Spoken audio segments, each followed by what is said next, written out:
Alright, again, let's try to find an exponential equation. But not everything is as pretty as the first one that we did. Sometimes it's a little bit more difficult to find our answers. And yes, our calculator is going to be a useful little tool. Alright, I'm going to do the same thing that I just did. Now, having an initial value of 0 is incredibly helpful when we're doing these problems.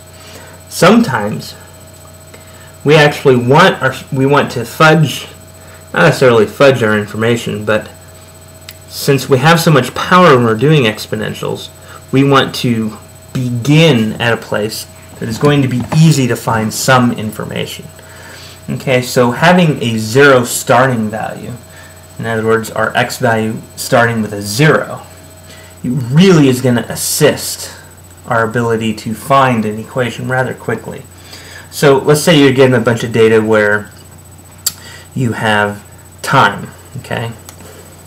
So say you're starting in 2001 and you're collecting data. Then 2002 you collect data. 2003 you collect data. 2004 you collect data, okay? What you want to do is you want to say, well, in 2001, we're saying 2001, 2002, 2003, 2004, we're all collecting data, and we're going to find an exponential function that's going to work for that.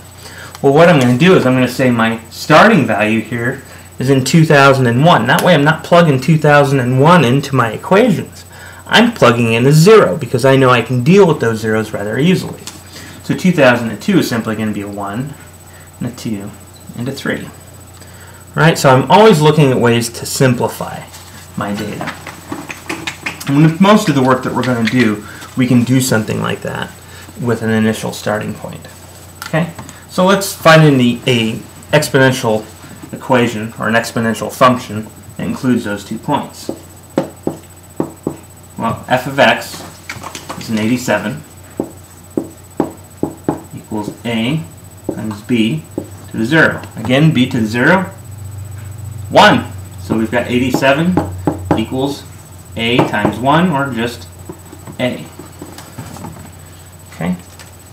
So now I'm going to plug that into a new equation. So now, let's use color again.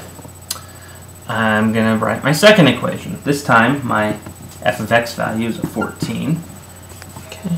So I've got 14 equaling, well, my a value is an 87.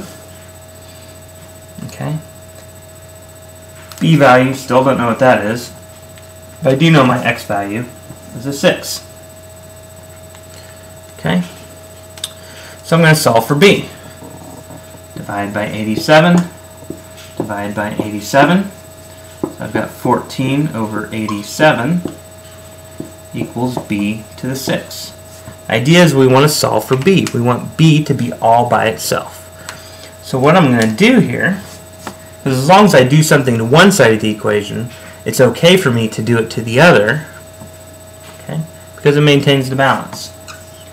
So I'm going to take this side of the equation to the 1/6 power, as well as this side of the equation to the 1/6 power. What does that do? Law of exponents says that I then have my b to the 6 times 1 over 6 equals the 14 over, I know you can see through my shoulder really well, can't you? Okay. Well, 6 times 1 to the 6 is simply a 1, because we end up with a 6 over 6. 6 over 6 is 1, so b to the 1 is simply itself is b. Okay? Now I use my handy dandy calculator here, and I type into my calculator. Ooh, I thought I had this set up, but do. So I'm going to go parenthesis 14 divide 87 parenthesis. I'm going to go caret parenthesis 1 divide 6 parenthesis. I'm looking for an approximate answer. Okay. It's okay to get an approximate answer here. We don't have to keep things exact. 0.738. Okay. 3 decimal places is good. Oops, you can't see the 8 though. That's right, still probably can't see the 8.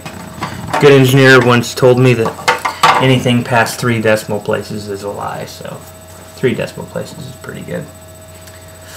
Alright, so now we can write our exponential function here, which is f of x equals, we have an a value of 87, and our b is 0.738, and that's to the x.